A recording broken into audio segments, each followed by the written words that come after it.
ಕಾಂತಿ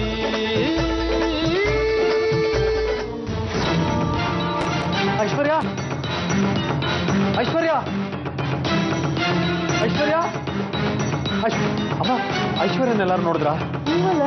ಯಾಕೆ ಐಶ್ವರ್ಯ ಎಲ್ಲೂ ಕಾಣಿಸ್ತಾ ಇಲ್ಲಮ್ಮ. ಹಾಗಾದ್ರೆ ಕಾಂತಿಗೆ ಕೆಲಸ. ನಿನ್ನೆ ರಾತ್ರಿ 5 ರೂಮ್ಗೆ ಹೋಗಿ ಏನೋ ಜಗಳ ಆಡ್ತಾ ಇದ್ಲು, ನಾನೇ ನೋಡಿದೆ. ಏನೋ ಹೇಳ್ಬೇಡ. ಬಾರಮ್ಮ ಬಾ ನೋಡು, ನಿನ್ನ ಎಂತ ಅನಾಹುತ ಆಗ್ತಾ ಇದೆ. ನಿನ್ನೆ ರಾತ್ರಿ ಐಶ್ವರ್ಯ ನೀನು ಹೇಳಿದೆ? ಏನು ಇಲ್ವಲ್ಲ, ನೀನೇನು ಹೇಳಿದೆ ಇದ್ದಕ್ಕಿದ್ದಾಗೆ ಅವಳು ನಾಪತ್ತೆ ಆಗ್ಬಿಡ್ತಾಳ. ನೀನು ಹೋಗಿ ಹೇಳಿ ಅವಳ ಮನಸ್ಸಿಗೆ ಬೇಜಾರು ಮಾಡಿದ್ಯಾ, ಅದಕ್ಕೆ ಅವಳ ಮನೆ ಬಿಟ್ಟು ಹೊರಟೋಗಿದ್ದಾಳೆ. ಕಾಂತಿ ಆ ಥರ ಯಾರ ಜೊತೆನೂ ಜಗಳ ಆಡೋಳಲ್ಲ. ಅವಳೇನು ಅಂತ ನನಗೆ ಚೆನ್ನಾಗಿ ಗೊತ್ತು. ಹಾಗೆ ಐಶ್ವರ್ಯನ ಬುದ್ಧಿ ಏನು ಅಂತಾನು ಚೆನ್ನಾಗಿ ಗೊತ್ತು. ಇಲ್ಲೇ ಎಲ್ಲೋ ಹೋಗಿರ್ತಾಳೆ, ನಾನೇ ಹೋಗಿ ಕರ್ಕೊಂಡ್ಬರ್ತೀನಿ.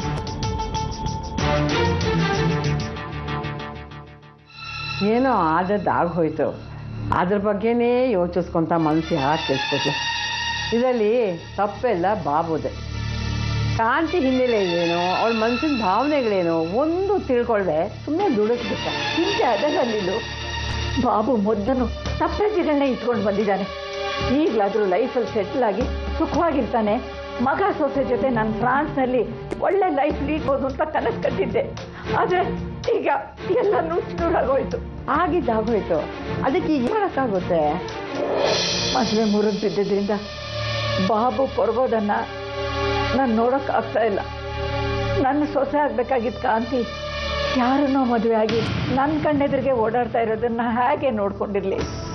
ಅದಕ್ಕೆ ನಾನು ವಾಪಸ್ ಫ್ರಾನ್ಸ್ ಹೊರಟೋಗ್ತೀನಿ. ಅಕ್ಕ, ನೀನು ದುಡುಕ್ತಾ ಇದೀಯ. ಇಂಥ ಪರಿಸ್ಥಿತಿಲಿ ನೀನು ಹೊರಟೋದ್ರೆ ಬಾಬುಗೆ ಸಮಾಧಾನ ಹೇಳೋರು ಯಾರು? ಬಾಬುಗೆ ನೀನೇ ಸಮಾಧಾನ ಹೇಳಬೇಕು. ಇವತ್ತು ರಾತ್ರಿ ಫ್ಲೈಟ್ಗೆ ನಾನು ಹೋಗ್ತೀನಿ.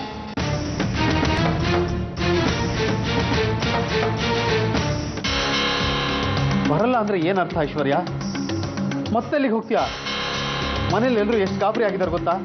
ಓಹೋ, ಮನೇಲಿ ಎಲ್ಲರೂ ಗಾಬರಿ ಆಗಿದ್ದಾರೆ, ನೀವಾಗಿಲ್ಲ ಅಲ್ಲ? ಅದಕ್ಕೆ ತಾನೇ ನಾನು ನಿನ್ನನ್ನು ಹುಡ್ಕೊಂಡ್ ಬಂದಿದ್ದು. ಬೆಳಗ್ಗಿಂದ ಎಲ್ಲೆಲ್ಲಿ ಹುಡುಕಿದ್ದೀನಿ ಗೊತ್ತಾ ನಿನ್ನ? ನಾಡಿ ಮನೆಗೆ ಹೋಗೋಣ. ನಾನು ಬರಲ್ಲ ಅಂದ್ರೆ ಅಲ್ಲ, ನೀವು ನಂಗೆ ಮೋಸ ಮಾಡಿದ್ರಿ. ಆ ಕಾಂತಿನ ನನಗೆ ಮೋಸ ಮಾಡಿದ್ಲು. ನನಗೆ ಮತ್ತೆ ಆ ಮನೆಗೆ ಬರಕ್ ಮನ್ಸಿಲ್ಲ. ಯಾರು ನಿನಗೆ ಮೋಸ ಮಾಡಿಲ್ಲ ಐಶ್ವರ್ಯ. ನಿಜ ಹೇಳಬೇಕು ಅಂದ್ರೆ ನಿನಗೆ ಅನ್ಯಾಯ ಆಗ್ಬಾರ್ದು ಅಂತಲೇ ಕಾಂತಿ ನನಗಿಷ್ಟು ದಿನ ಸತ್ಯ ಹೇಳೋದಕ್ಕೆ ಬಿಟ್ಟಿರಲಿಲ್ಲ. ಈ ಕ್ಷಣನೇ ನಿರ್ಧಾರ ಆಗ್ಬೇಕು. ನಾನ್ ಬೇಕೋ ಅವಳು ಬೇಕೋ ಡಿಸೈಡ್ ಮಾಡ್ಕೊಳ್ಳಿ. ಆಮೇಲೆ ಆ ಮನೆಗೆ ಬರ್ಬೇಕೋ ಇಲ್ವೋ ಯೋಚನೆ ಮಾಡ್ತೀನಿ.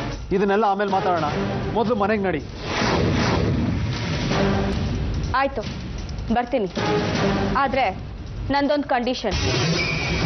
ಏನದು? ಅದನ್ನ ಮನೆಗೆ ಬಂದ್ಮೇಲೆ ಹೇಳ್ತೀನಿ. ನೀವಿಲ್ಲ ಅನ್ಬಾರ್ದು.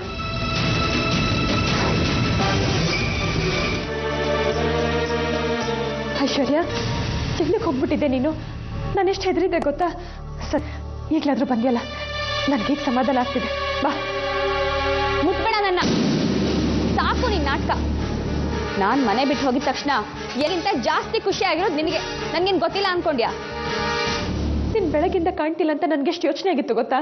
ಇನ್ನು ಎಷ್ಟು ದಿವಸ ಅಂತ ಈ ಒಳ್ಳೆತನದ ಮುಖವಾಡ ಹಾಕೊಂಡಿರ್ತೀಯ? ಮೊದಲು ದಿನ ಕಿತ್ತು ಬಿಸಾಕು. ಇಷ್ಟು ದಿವಸ ನೀನು ಹೇಳಿದನ್ನೆಲ್ಲ ನಾನು ನಂಬ್ದೆ. ಮುಂದೆ ಕೂಡ ನೀನು ಹೇಳಿದನ್ನೆಲ್ಲ ನಾನು ನಂಬ್ತೀನಿ ಅಂತ ಅನ್ಕೋಬೇಡ.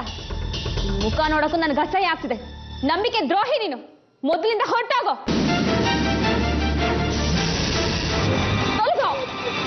ಐಶ್ವರ್ಯ, ಕಾಂತಿ ಯಾವ ತಪ್ಪು ಮಾಡಿಲ್ಲ. ಅವಳು ಮನೆ ಬಿಟ್ಟು ಹೋಗ್ಬೇಕಾಗೂ ಇಲ್ಲ. ಹಾಗೆ ನೋಡಿದ್ರೆ ನಿನ್ಗಿಂತ ಹೆಚ್ಚು ಹಾಕಿರೋದು ಅವಳಿಗೆ.